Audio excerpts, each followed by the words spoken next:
Policing the Highlands is not a job for the faint-hearted. It's just the scope of the place, the vastness of it. It's huge. It's absolutely massive. Police Scotland's Highlands and Islands Division is Britain's biggest beat. We don't find you, stand still. People come up here and go missing. You'll come to no harm. 12,000 square miles of lochs, glens, islands and mountains. Somebody at home just going through hell. From protecting endangered species. Animals don't talk, and there's not many eyewitnesses. Get them taken away for forensic testing. Please what's the address of the emergency? To answering emergency calls in the UK's wildest places. Nobody phones the police when they're having a good day. People only phone the police if they're in points of crisis. Somebody's phoned in to tell us that their window has been hit by a bullet. It was like an explosion, so loud. Here, cutting-edge crime fighting works alongside old-school rural policing, tackling 21st century problems that threaten traditional ways of life. The number of drugs deaths that we have dealt with over the last few years has just been astronomical. They're machetes. If you see one of them coming at you, you're thinking the worst. We do police with the consent of our communities. Absolutely shaking. Just give us a call. Just do 999 because we want to find out who this is. But we're also very much part of the community. This is a friend of mine. Don't say that on camera. You're one of the locals, but you still have to maintain the law and order. This series goes inside the UK's most unique police division to find out what it takes to patrol the beat and keep the peace in the most beautiful and challenging places in Britain.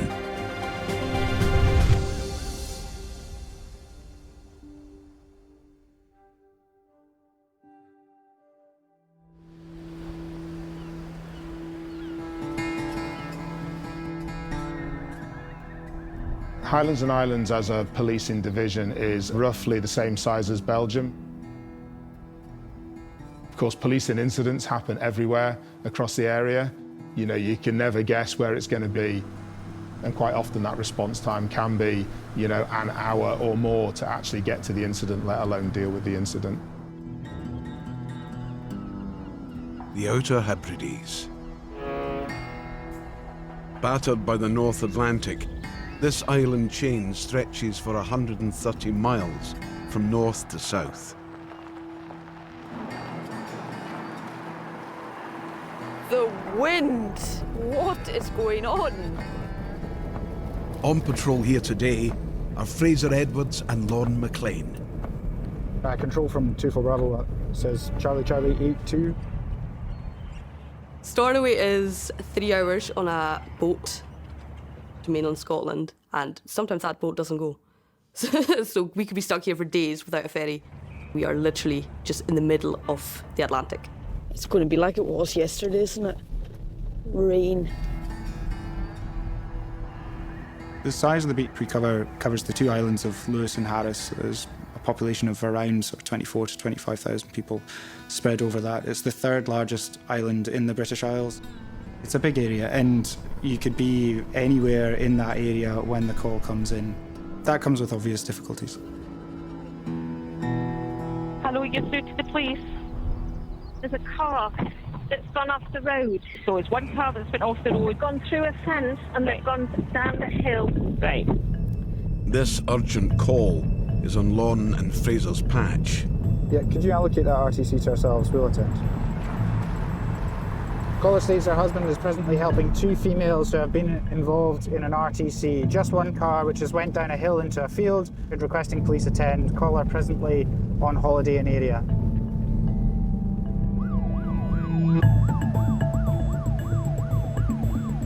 So this call is about An hour away from here? maybe nearly an hour.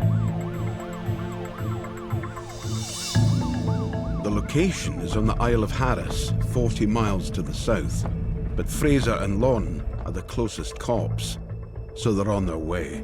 Going to a road traffic accident that's an hour away, what's going through our minds is, are they okay? Are they injured? Is the car on the road? Is anybody else hurt? What have they hit?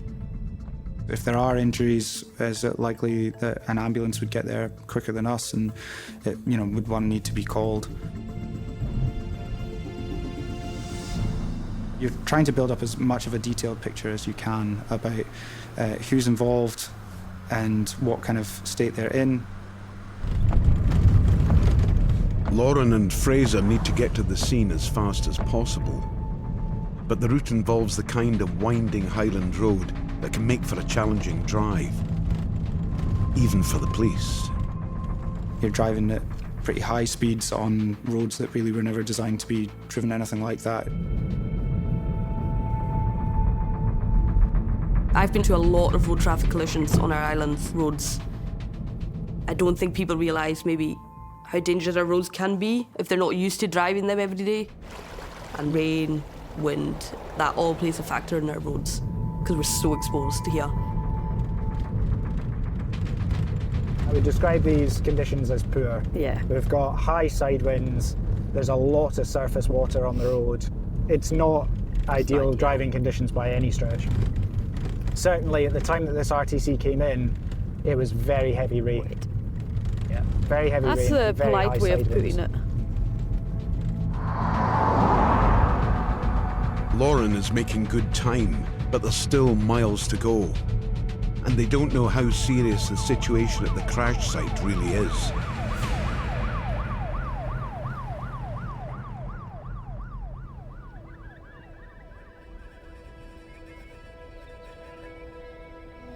"60 miles southeast of Harris, on the Scottish mainland, lies the village of Caerlaverzhalch.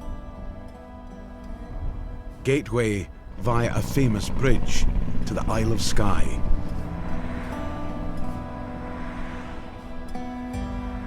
Today, local PC Gavin McDevitt is heading over to the island to help officers there with a job that could prove dangerous. So I'm heading up to Portree just now. Colleagues up there have got their hands on a search warrant that we're looking to execute this afternoon. So I have to go and assist them.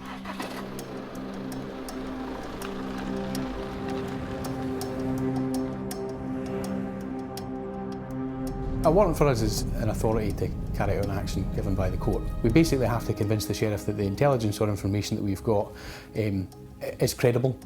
And if the sheriff's convinced that the information is credible, then they'll give us the warrant. Then we make arrangements to go and effect it. The warrant itself has been craved off the back of intelligence that we've received that someone that stays in Portree has a prohibited weapon. In this case, it's suspected to be a canister of incapacitant gas. So the CS, like the stuff that we carry. CS spray or CS gas is an irritant spray. You spray it at somebody, it affects their eyes and their nose and can incapacitate people, so an incapacitant spray. Now it's controlled under the Firearms Act, and obviously they can be quite dangerous. You know, I've been exposed to CS a number of times and it's very unpleasant, really unpleasant. So a member of the public having that and having access to that is a real concern for us. Smaller stations like Kyle and Portree have limited numbers of officers, so for bigger jobs like this one, they'll often join forces. When we find ourselves working on our own down at Kyle, if we had a job that we needed assistance for, the Portree cops would come down and assist us. So reciprocally, if they've got a job up there they need a hand with, they're 40 minutes up the road, but we're the closest backup effectively, so we do work pretty closely. This is the worst car park in Scotland. I think they designed these for when cops were going about in bicycles.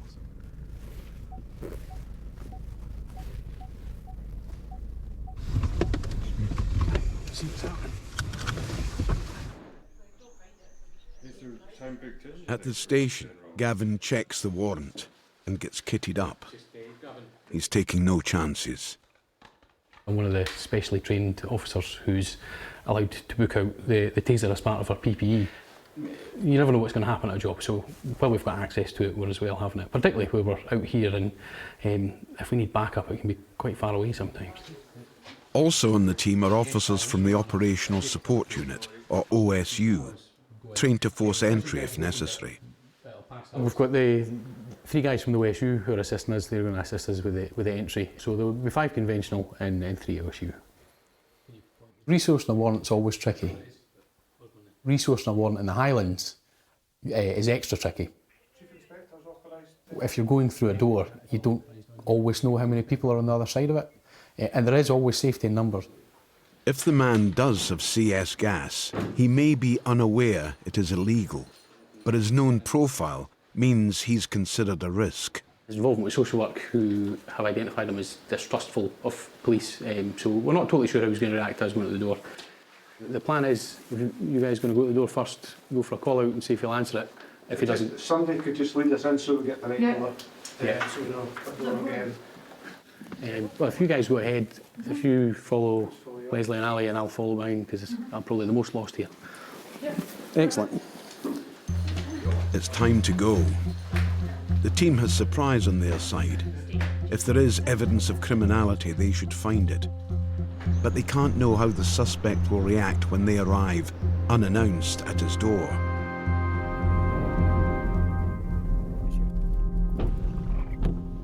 Is the ferry coming in? I'm assuming it's up here. That's what I meant. I think it must be, yeah. They said they could see the ferry terminal. Just look for a car in a field.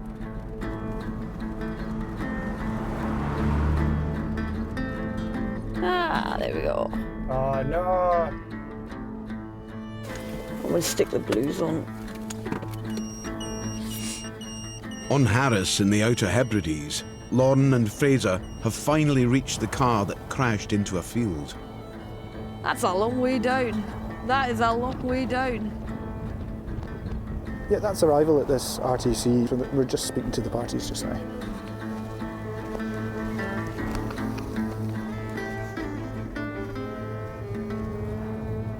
How many times did you roll? No. I think about 3. Just like a washing machine. No, it was. It was. Although their car flipped several times, amazingly, the occupants seem uninjured. Take it, you didn't have anything in the car that was able to come up and hit you. We both had a month's worth of shopping. Cans. I don't know how that. Take it, you haven't been drinking or anything like that today. I offered her whiskey and she's like, the pills are coming up. I know, yeah, probably just. Yeah. Probably just as well waiting until this is done. So who was driving the vehicle? I was. Sound. Do you agree to provide a specimen of breath for a breath test? And if not, what is your reason for refusing? I do. That's sound. One continuous breath, okay, just keep going until I say stop. Keep going, keep going, keep going, keep going, keep going. There we go. Clicked. Hey, congratulations, 0. Zero's the hero. Okay. There you go, take a straw please. The driver and passenger have only recently moved to the island. With alcohol not a factor, the cause of the crash seems clear. The wind is, like, I'm holding on to my hat so you can probably see it's quite windy. So they were saying they were just coming up the road and a gust has just taken them and they've overcorrected and basically ended up down the embankment. I'd say the majority of road traffic that I've been to is islanders. So I think people that come here drive a wee bit more carefully because they don't know the roads. I think it's just, honestly, it's down to weather conditions today.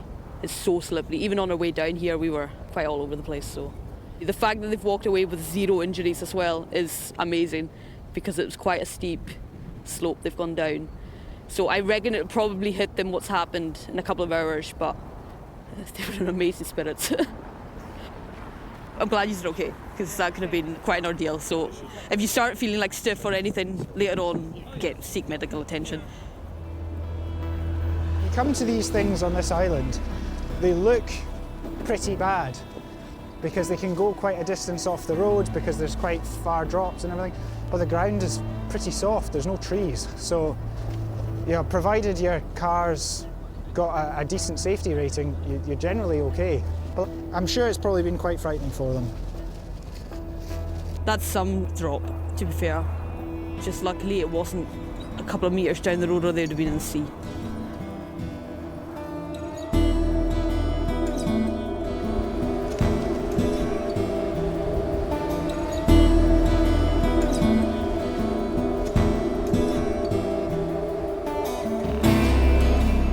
Across the Highlands and Islands, conditions can be dangerous at any time of year.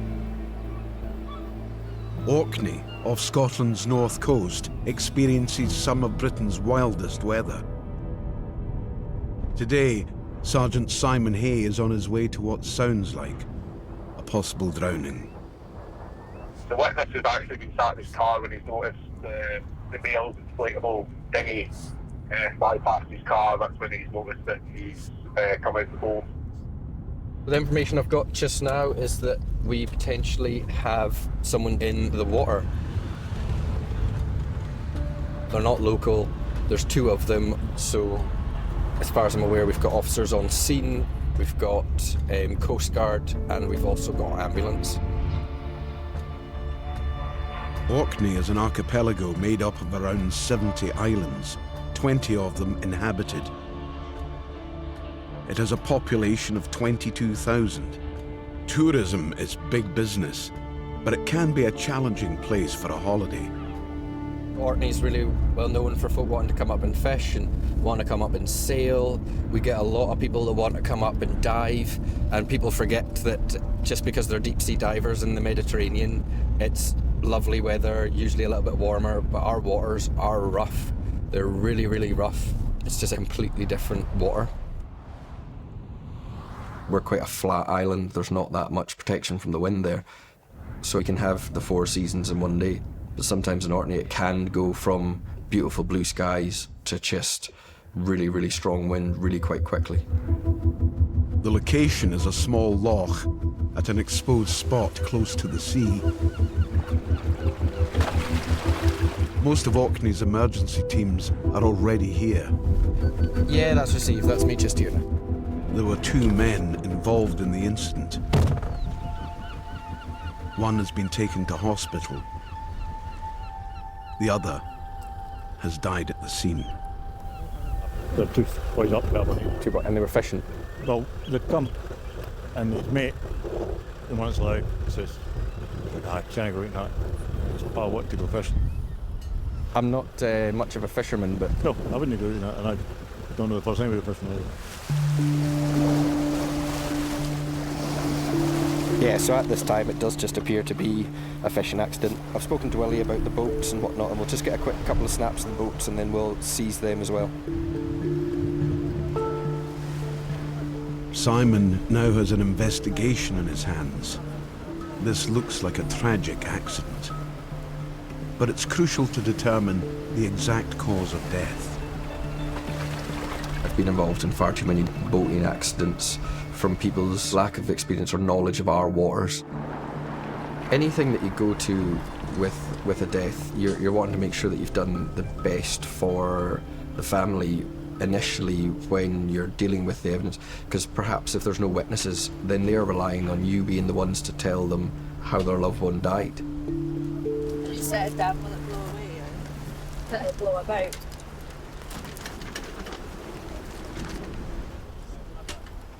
In charge of recording the scene is Detective Constable Amy Garriach. We've taken that fishing rod. When we found it, it was still in the water, so we needed to get someone to go out and get it. So because now we've found the fishing rod, which has been in the water, rather than having been, lying at the side, not anywhere near him, it helps us to confirm that he actually has been out on the boat.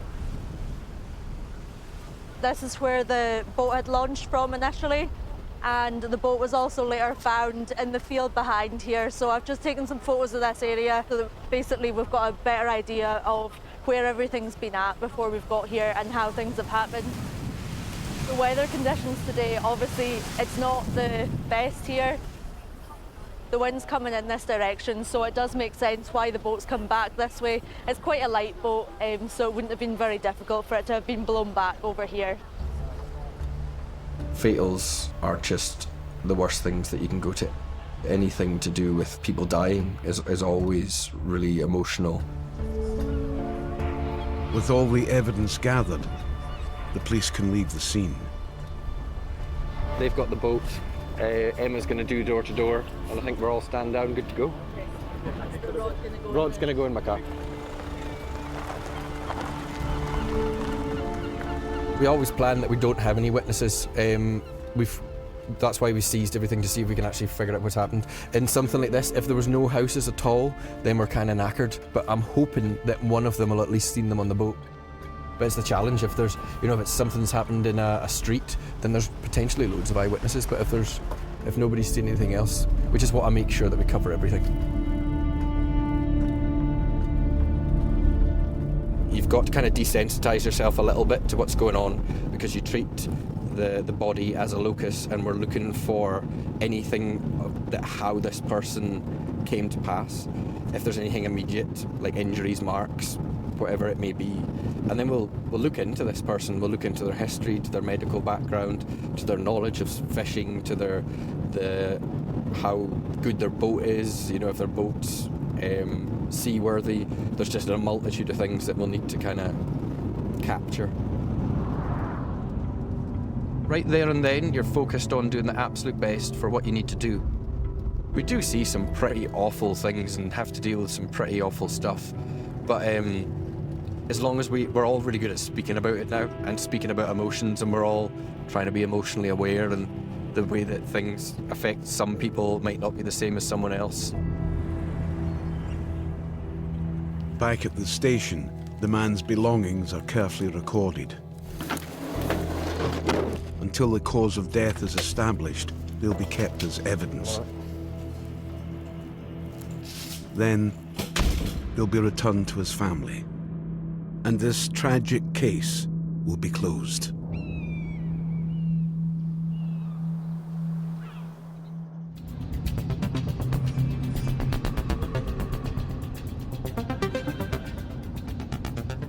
Four seasons in one day. All of them freezing. On Skye, Gavin McDevitt is in Convoy to execute a search warrant. They're investigating an allegation that a man has CS gas, which is classed as an illegal weapon. Gavin doesn't know much about him, but social work have flagged that he's considered vulnerable.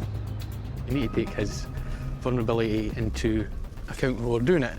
It won't stop us executing the warrant, and it certainly won't stop him being arrested, but it's just something we need to pay attention to. We don't want to cause undue distress to people if we can avoid it. We did have a little bit of background about the gentleman that we expected to be in the property. And some of that suggested to us that there were some vulnerabilities around his mental health, and that he potentially was reasonably anti-police with some run-ins that he'd had previously. But it wasn't really a known quantity to us. You know, it wasn't someone that we were coming across on a daily basis. He had come to our attention just a few nights before that in relation to an incident of violence. So we had that information before we were going in. In executing a warrant like this, the element of surprise is key. If we go and chap a door and wait for too long, then people can dispose of evidence, barricade themselves in, things like that. So rapid entry is good for making sure we can get in and secure evidence quickly and secure people that are inside.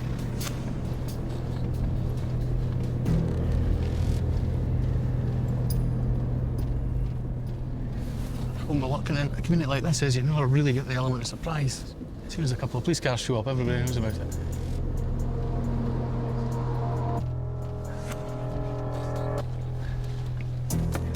The decision actually on how we're going to enter a property is usually made based on the threat and risk. That if it's something that can be flushed down a toilet, we're probably not going to chap the door. We're probably going to go through the door to try and preserve that evidence. If we think that there's going to be a risk to us from whatever they've got in the property, again, we're probably not going to chap the door first.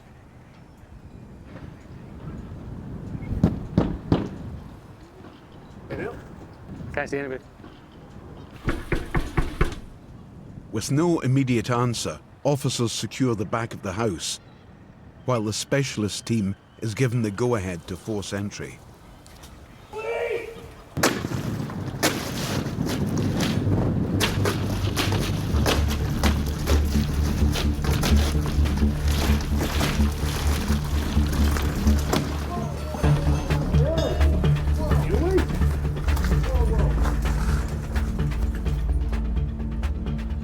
Come and have a seat and we'll explain it, all right? The suspect is inside. Once he's calm, Gavin can explain what's happening, while the team searches the flat. All right, the drama's over. All right, we'll just all settle down a wee bit, all right? So this is a firearms warrant to search the premises here. Specifically, we're looking for CS. Right, we've had information that there's been CS spray in the house, and that's why we've got this warrant. Is there CS in here? A CS canister? No? Do you want to say anything about this just now? Not a problem. So my colleagues are going to carry out the search here, and then what we find or don't find will determine what happens next. If the man does have CS gas, he could face prison or a hefty fine. Right, we'll be as quick as we can. We're not looking to make much of a fuss about it.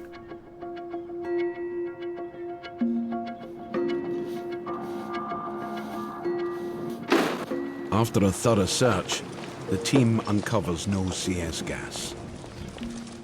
But they do find drugs and a number of knives. The keys, eh? The police take the suspect into custody for questioning.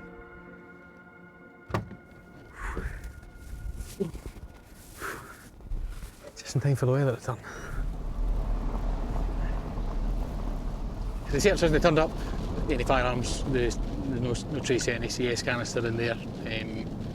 We did, however, recover 3 pretty juvenile-looking cannabis plants and some substances we suspect to be probably cocaine or speed, which we'll get a retrospective warrant for. The subject's been arrested because I still need to interview him about the allegation that he's had possession of a firearm, so that's what we're on our way to do now. He's coming down to the police station. Commonly with evidential warrants, if we go in and we don't find what we're looking for, we might just leave the property and explain why we'd carried out the warrant and leave the subject on their own. On this occasion, we pulled him in to interview him about it because we had to get to the bottom of the allegation. Given the nature of it, you know, if somebody's alleged to be in possession of a firearm, then we can't just leave it alone if we don't find the firearm. We really need to get to the bottom of where the allegations come from. You're not wise to answer any of the questions, but anything you do say may be noted, may be audio and visually recorded, may be used in evidence. With no admission from him or CS gas found, he's released while the police continue with their inquiries.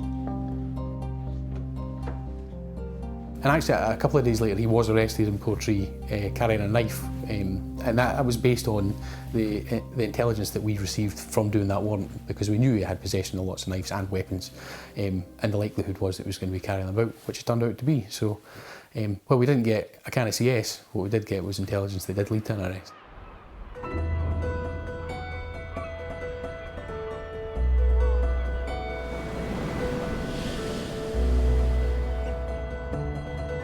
Orkney is about an hour and a half on a ferry from the mainland. We've got a police office on the main island, and we have to get ferries to travel in between the island groups there.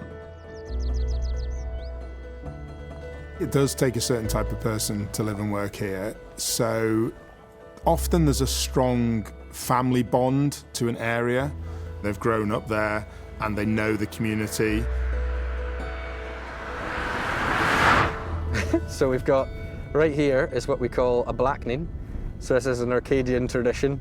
Men, women, when they get married, they all throw molasses over one another and get paraded about the street.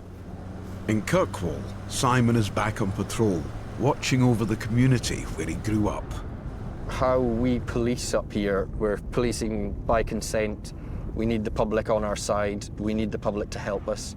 I'd like to think that if I was in a pub and I was in a fight with someone and if someone wanted to fight with me, that if I fell down, I would like to think that more people would jump in to help than jump in to hurt me.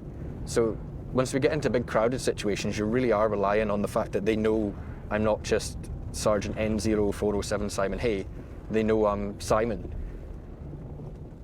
I want people to like the police. I really don't like it when people have a bad opinion of the police and I kind of get it in my head that I'm going to change your opinion. Today there's a special event in the Kirkwall calendar, and Simon's going to lend a hand. We are off off to assist the riding of the marches today. This has been going on for a fair few years just now, and a local group of horse riders go around what used to be the old town boundary, and they just like to have a bit of police presence just to make sure that people are driving appropriately past horses.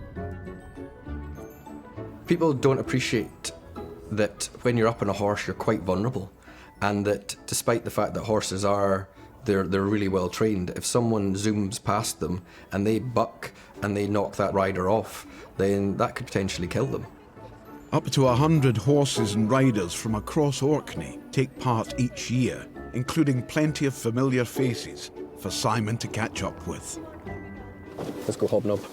I think I know most of them. That used to be my teacher. Hello, Gillian. I'm very well. How are you getting on? Hello. Yeah. Kids doing fine. Kids are absolutely mental. They're just... The plan is for Simon to drive ahead of the horses to make sure the route is clear. Up West Tankernis Lane. Across the road. And then straight up the wrong way. Yeah. Up that. Yeah. Yeah, we'll wing it. Wherever you go, they'll follow. I like that. We try and get involved in a lot of community events. This is a once-a-year event, and it's a good chance to speak to a lot of people. We know that we've had concerns with regards to horses being spooked, so what better place to come, get that information, see how they're feeling and how they actually want to be policed in their community. It's part and parcel of policing. Like I said before, we are the community, and we're the police of the community, and we are the community, so we want to be involved with people from all different organisations and groups, and it's just good to be seen helping. This is Simon's first time policing the ride, so he takes the chance to learn more about its history. Well, in the 1500s, okay, we were given the royal borough here. Yep. As soon as that happened, the ones in charge would ride the boundary of the town to make sure that nobody had encroached or moved the boundaries. Oh, okay. And so it was just checking the boundary, and it's a nice outing to get dressed up. Hi, go ahead. Yeah, exactly. But the community history lesson has distracted Simon from the task in hand. Well, I think they've taken off before me. They've gone without me. I can go up and meet them at the front. Yeah. See if we can get them.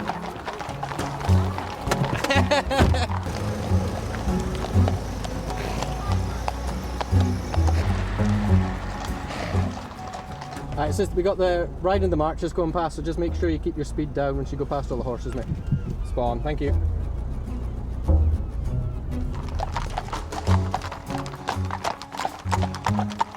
There's been a few issues in the past, but not many, of people just being impatient. But this happens once a year, and people can wait the 2 or 3 minutes it'll take for the horses to go past. Obviously in Orkney we're not used to traffic jams and long queues of traffic, so a minor inconvenience like this can seem to some people as a major issue. Hopefully not today, so fingers crossed. Hello, we've got the riding and the marches just coming past, so if you can just hang fire until they go past, it shouldn't be that long.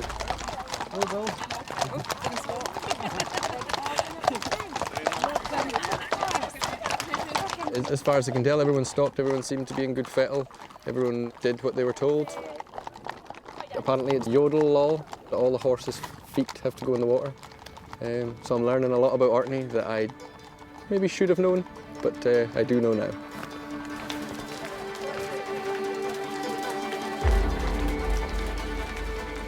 Not all crime fighting, a lot of prevention and community engagement. And that's why I want to be a police officer up here. And for the community itself, Simon's help isn't just appreciated, it's essential. The police make this possible actually because motorists are on the same roads as we're riding. Without the police keeping things in order, it would be dangerous. In fact, we wouldn't be able to do it without the police. It's good to know our history. It's a way of teaching the youngsters the history. There's a great pride in being Orcadian. We're part of Scotland, we're part of Britain, but we're distinct as well. I love being a policeman and I love being an Orkney. I can't think of anywhere else that I would rather work.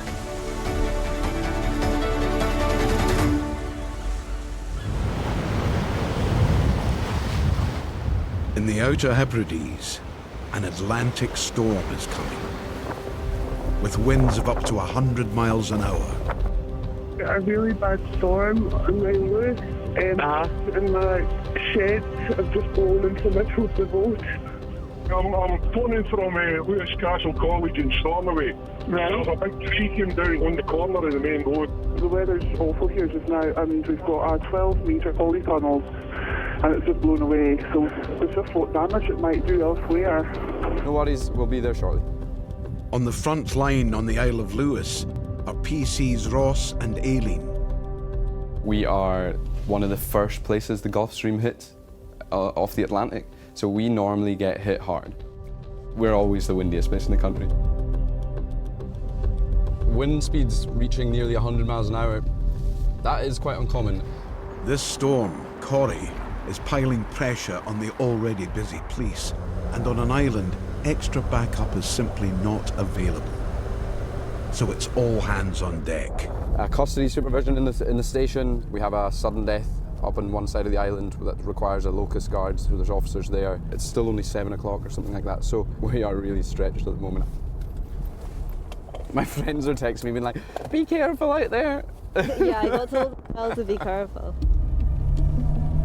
It makes it exciting.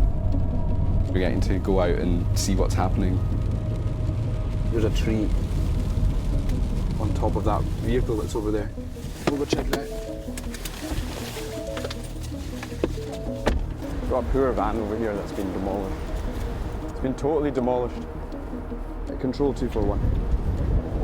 Yeah, Roger, I was just wondering if you could put on one of the incidents for the weather in Stornoway. We've come across a van that's been what appears to be demolished by a tree. There's no one in it. Just making sure there's nobody in it. It's all good. We've logged it. As the storm gets stronger, calls are coming in thick and fast. Police wants to address an emergency. There's cables down and crossing a main road. The power lines, can you see how many lines are on each? I think there's about 4 cables on the main road there. And there's 4 cables. I think there's a pole line against the fence. The most urgent job right now is to check a broken power line. If it's live and lying across the road, the cable could be dangerous. Well, this looks promising. Luckily, the power company is already on the scene. We'll speak to them. See if they need our help closing the road or anything.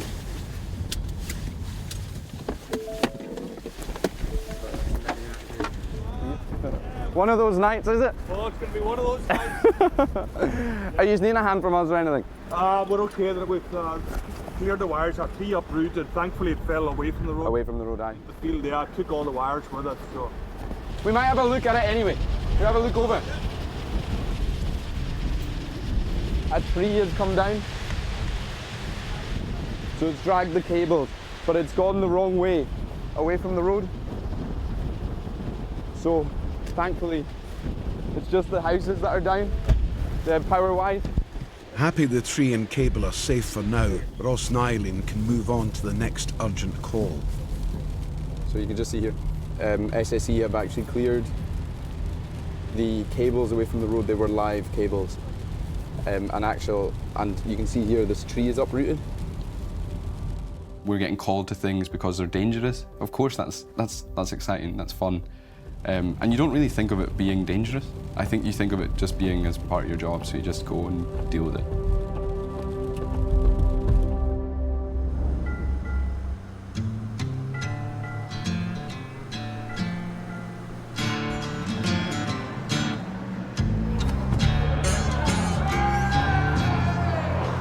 On the weekend shift in Orkney, the weather is calm. Unlike the local Saturday night revellers. Patrolling the streets tonight are PCs Emma and Karen. We've just had a call in for a fight in one of the suburbs in Kirkwall. Yeah, just a report of people in the street. Someone's heard a smash as well, so there's possibly glass involved. But there's no further details of how many people, so we're just sending all the units to it. Tonight in Orkney, all units means 2 units. 4 officers for the whole island, so if anything else kicks off, the cops will struggle to deal with it. Papdale is quite a common area for disorder and issues, particularly when people are having house parties in that area. They'd spill out onto the street, and then things just get a bit leery because people have had a bit too much to drink, and I think that'll probably be the case right now.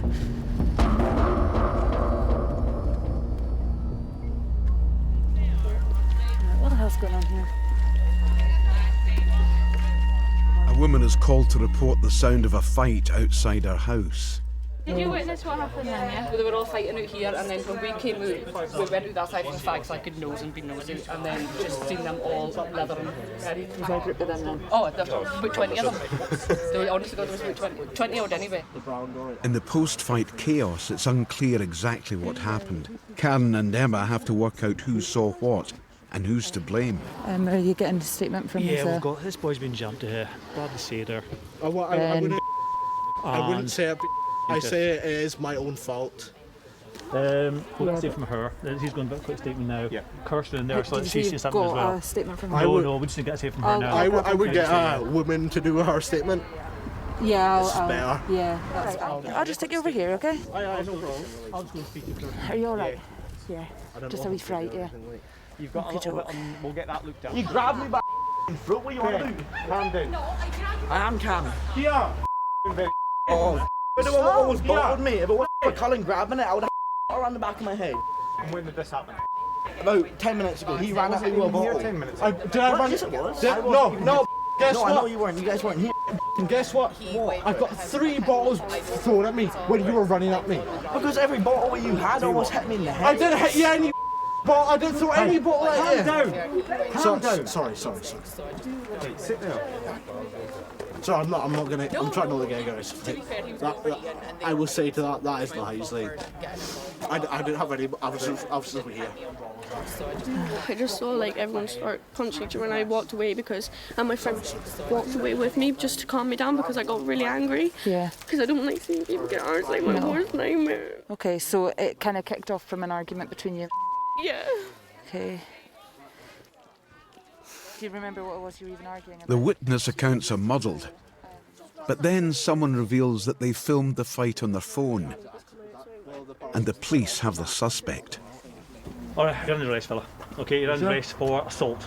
Okay, so you're not allowed to say anything. You have to do some window down and be using evidence. You understand? Get your hands out of your pockets, fella. She's got it on, haven't you? So by the looks of it, the male who was arrested had been antagonising people in the group. It was a group of young people having a party. It seemed to be people defending other people's girlfriends that just all got out of hand. He was arrested and we had enough evidence to charge him, so he was charged with an assault and a vandalism as he kicked a car when he was coming back down from his assault. It was really just a verbal argument, got out of control, and he stepped it up a level, so that's why he was charged. That's one weekend incident dealt with. But arresting the suspect could actually put more pressure on the rest of the shift. Well, that last call that we were at, we've got a male arrested, so now they're going to have to take him to the station. A sergeant's going to have to book him in. That'll take time processing them. That's 1 unit off the road. So it's just ourselves. So we're the only police unit out. That includes the Outer Islands as well. Let's just hope that everything's kept to Kirkwall tonight. –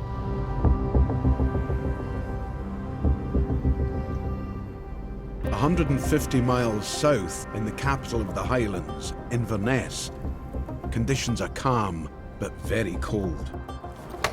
Thank you. Thank you. PC's Keith Whitelaw and Nicola Bain are beginning their shift. We've been allocated as a response unit for the night, and from 5 o'clock until 9 o'clock we're going to be patrolling the area, responding to any calls. It can be a bit of a mixed bag, like sometimes it can be fairly tame, and other times we can be, rushed off our feet. Inverness is the biggest and busiest place in the Highlands, and it's the weekend, which for the police can mean dealing with revellers under the influence. It's difficult to get through to people if they're obviously under influence. You're either going round and round circles with the same argument. It's very difficult to reason with them when they're under the influence. But then, we're professionals, so it's knowing that that's the case, and so far as possible, treat people like the way you'd like to be treated yourself.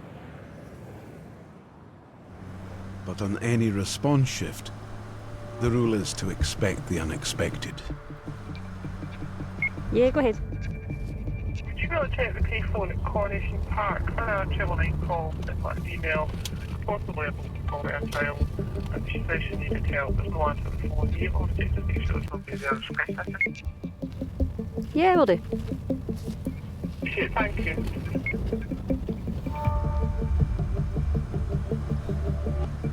Someone's asking for help, so we're just going down. They think it might be a hoax call, they're saying though.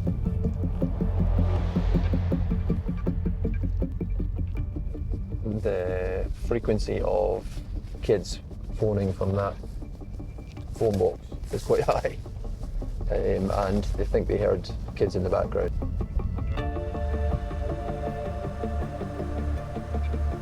Hoax calls to the police can be a real problem. They take up valuable time and resources. Drive around if anyone is in distress. Anyone convicted of making a hoax call can face a £5,000 fine or up to 6 months in prison. Hello. Hello. How are you? Good, good. We've had a call. Somebody was looking for help. A lady shouted up looking for help on the phone. Are you okay? I'm fine, yeah. I'm just leaving my house, my flat, about 10 minutes ago. Have you seen anybody around that might need some help? No. If you see anyone, phone us, okay? No, yeah, I didn't see anyone. Sorry, guys. No, thank you very much. Cheers now. No, I think we'll have a look. We'll hang the phone back up if it's off the hook. I think it's on. I had a wee Did you have a look? stream on it, but I think, yeah, I'll just check though. There's no sign of anyone needing help, and if it was a hoax, the culprit is long gone. I mean, for this scenario, unless the person is still here or makes themselves known to us, we've got no way of finding out who's made that phone call.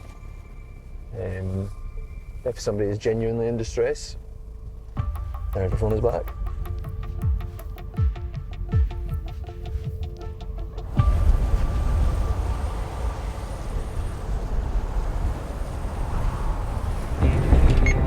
Yes, we'll be with you in 5 minutes. On Lewis, Ross and Eileen are still out in the storm, and every other available cop is now on call as well, including PC's Lauren and Lisa. This boat has just blown off its trailer just as we were coming along here. It was forecasted. Maybe a lot of us played it down, me in particular. I played it, I was like, oh, it won't be that bad. Little did we know. I can't remember the last time we actually had a storm, maybe to that extent. Because we're so coastal, you don't get the shelter. The gusts can be more terrifying. Oh, there we go. What was that? A branch. You just go into this mode where, right, what do we have to do? What's next? Some parts of Lewis are so exposed that during a storm like this, they can be swallowed by the sea. We have one causeway on Lewis. It's exposed by sea on one side of it and there's a lock on the other side. So when there is wind, that sea just comes straight over that causeway. Battered by wind and waves, the road across the causeway is becoming dangerous. So you can see here up ahead, so we're starting to get seaweed and stuff on the road. The more spray that comes over, the more seaweed and things, so it just makes it pretty difficult to pass. Rocks, just anything, and the water can be very powerful, as you know. This is the worst corner here. Also on scene are the Coastguard, providing vital extra manpower. When there's storms, we rely heavily on the Coastguard for assistance. They're able to shut roads, keep roads shut, and allows us to be released from that to attend to other calls. And especially during periods of strong wind, there can be a lot of calls. The road is too hazardous to leave open, but to avoid stranding drivers in the storm, they have a plan. Closed both sides, and Coastguard are going to ferry a few folk over to the other side. Over. So what they're going to do is they're going to carry out a single track convoy going over just now, just to try and assist with some of the traffic. He's stopping. Hello, how are we doing? With the other guys. That's all right. The other cars. That's fine. It doesn't seem too bad, but it's changed again, so it's worth just keeping an eye on it anyway, I think. Thank you so much. We'll go back across. The direction of the wind is changing all the time, so once it swings back round, that's when it's causing the problem, so we can't really risk leaving it open. You're through to the police. What's the address of your emergency? A tree's blown down on the road just outside Stornoway. Hi there, some trees have fallen across the road. The road is blocked. I'm just phoning to report a road blockage in my village. There's a couple of trees down with a gale.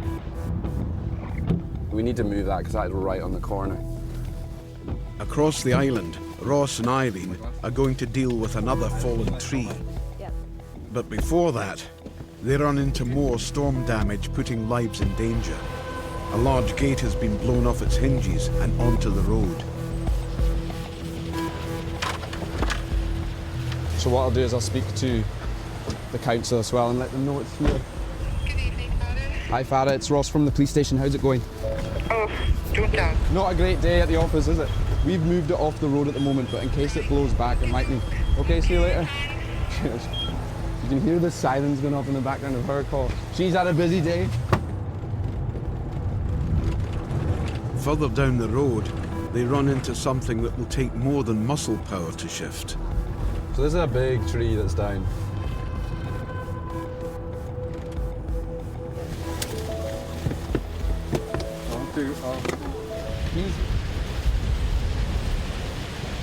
Supposedly there was people coming through, but there's no way anyone was. There maybe was people walking through, but there's no way anyone was getting through in the car. Despite all the damage, there are currently no reports of casualties. But the storm is forecast to last the rest of the night. So the emergency services will stay on high alert until it blows itself out.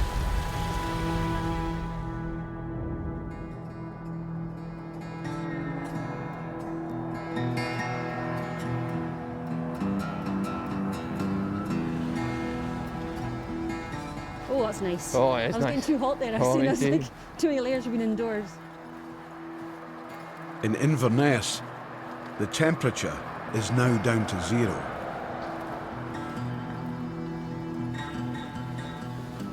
As it's closing time, Keith and Nicola have swapped their car for foot patrol in the city centre.